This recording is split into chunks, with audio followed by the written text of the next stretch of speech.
You guys went and got a wide receiver, not an offensive lineman, and it was a mixed reaction. I mean, I love the draft, but there's no right answers. The greatest coaches have whiffed on first-round picks. It's hard. It's not science here at all. Take me back to the discussions because it was obviously a great move, and Jamar's amazing.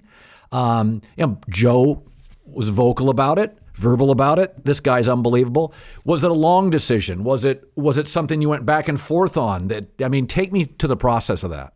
There was a lot of discussions. You only had to pick 5 players because we were picking 5th. So you didn't need to have a conversation about 30 guys. You knew it was going to be one of the 5, and there was a couple quarterbacks that were going to come off the board. So we took our time. There was no need to make a decision before April hit. We were going to use all 3 months of it.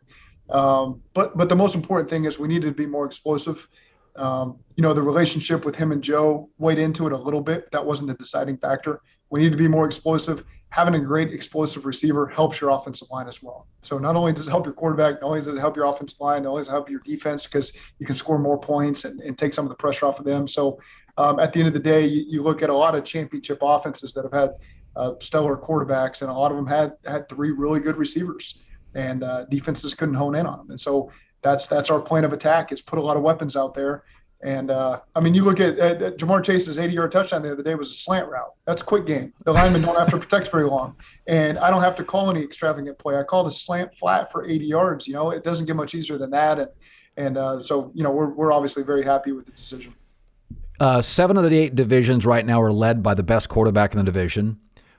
2 weeks ago, 14 of 14, the best quarterbacks would have won if Josh Allen didn't slip on a 4th and inches.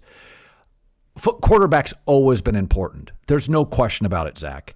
But it does feel like, Tom Brady told me yesterday, he said, sometimes the league feels like a skills game, a skills competition, because receiver and quarterback, the safety rules, now every receiver can go over the middle. It used to be everybody had, Michael Irvin, you go over the middle, the rest of the guys up the sideline. And I thought to myself, when you go into drafting now, because the receiver and quarterback are so valuable, if it's a coin flip on personnel, do you just now go more than ever for the skill player over the lineman? Or is that oversimplifying it? For me, that's oversimplifying it. It's you're based on the value, you're basing it on the need. There's a combination of it as it comes down to the draft. So it's not always as simple as that. But again, when you pick the 5th pick, we knew we needed another weapon, and we had a sense that Jamar would be there, and so that settled it for us. But we certainly had long, lengthy conversations, and people gave the pros and the cons to it. We made sure we don't just settle in on a guy and this is going to be great. There's a lot of people who do a great job presenting the other side of the argument in the room, and we need all that to make a third decision.